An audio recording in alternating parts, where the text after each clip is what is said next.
Ladies and gentlemen, it's me, it's Ken. We're doing that New York Comic-Con thing. And look at this. Here, the award-winning superstar artist for Deadpool, the one and only Zombie King, Arthur Suydam. Hey Arthur, what's going on, man? How are you? Peace. How are you? Peace. How are you? Peace. Peace. So, welcome to Comic-Con. Yeah, thank you for having me. I don't think I've gotten to meet you at a Comic-Con yet. Do you do the event? We do them almost every weekend. Okay. And this show, we don't do much. Okay. They get so big and so crazy, we tend to not want to do those shows. We'd rather do like medium size and small shows, and then book signings at comic stores. Right. When you get too corporate, we tend to try to back away from that. So you got a lot of great stuff, and you're called the Zombie King. That's so what they now, say. That's what they say. They say the Zombie King, and you've Started with the kids. That started with the kids calling me that because when I did Marvel Zombies, I see. I did Marvel Zombies for Army of Darkness. Then I did a series called Raise the Dead. That's what started the Now, whole I heard zombie you telling somebody before that you worked very early on with the one and only Richard Corbin in the early days of Heavy Metal magazine. Yeah. Tell me a little bit about that. Okay, well, yeah, our kind of, Richard and I did work together, but what it is that we were two guys who basically thought that comics didn't have to be disposable art. Most of the people working in comics at the time, they were working they looked at it as kind of a 9 to 5, and it was looked at as disposable art. You pay us for our time. The comics, you don't read the comics, you put them in the bottom of the cat litter box. And there was a movement here in the United States. I'm told that myself and Richard Corbin were really the first two guys that started this movement here. So you sort of changed the genre. Yeah. Then there was a coinciding movement in Europe.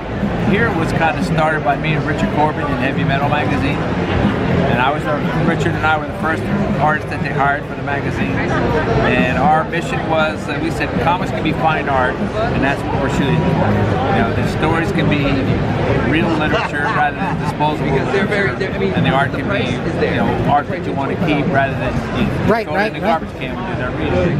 And then over in Europe, there was a coinciding movement started by Mobius and Droulet. And they started a magazine over there called Letter Halon. And then basically we started to get these highly trained artists out of the big art schools over there that decided that hey, we could get some work in comics.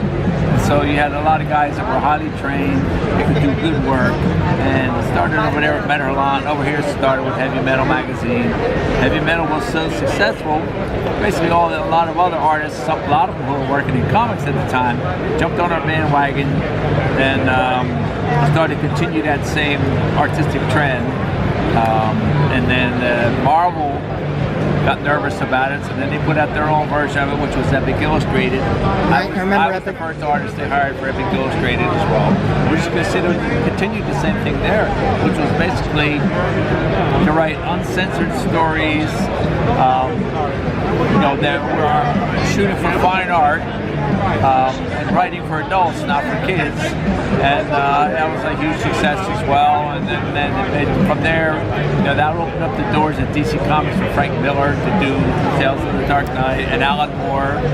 So how did you start doing zombies? Were you a big horror guy? Or? Well, I am. So I'm classically trained, and my training is 16th century Dutch and Italian.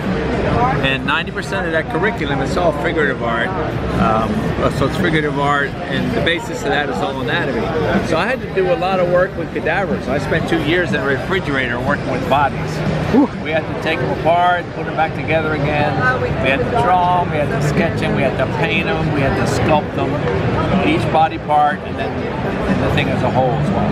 Nice. So I became the go-to guy for horror, just because I was trained to do it, and that's my taste as well. I grew up on film noir movies and horror movies, so I'm just very, very intimately familiar with the genre. So I became the go-to guy for all the horror stuff in comics. What was it like doing the Kiss zombies? Hey, well, truth be told, I'm a professional musician as well. Oh, sweet. What do you play? I play a lot of instruments, but I did a lot. I used to compose movie soundtracks. I was a studio musician, so I would do singing and lead guitar. Lead guitar and vocal were my main thing, and I always hated Kiss because I thought they were terrible. And then this offer came up to do the Kiss Zombie series, and Renee had seen them, I think a couple times before. She said, "No, you don't understand. They're really, really great." I would listen to the records. I said, "Oh, these records are terrible. These guys can't play," you know. So she wanted me to do this series. She's my agent, you know. So she said, "Oh, come and see him. Come and see him." So okay. So we went to see a Kiss concert, and I was blown away by how great they were. So that's all right. So I was blown away by how great they were. So I said, "Yeah, I'll do this series." So now I'm a big Kiss fan. Cool. I love it. Well, listen, Arthur, I'm going to let you get back to the business of this table because it's getting a nice little line, which I like to see. Welcome back to New York Comic Con. It's been a damn pleasure to see you. All right, my friends, here it's going to end as it begins. It's me, it's Ken. We're doing that New York Comic Con thing here at the table of Arthur Suydam, Zombie King. All right, we'll see you next time. Thanks for watching. Bye.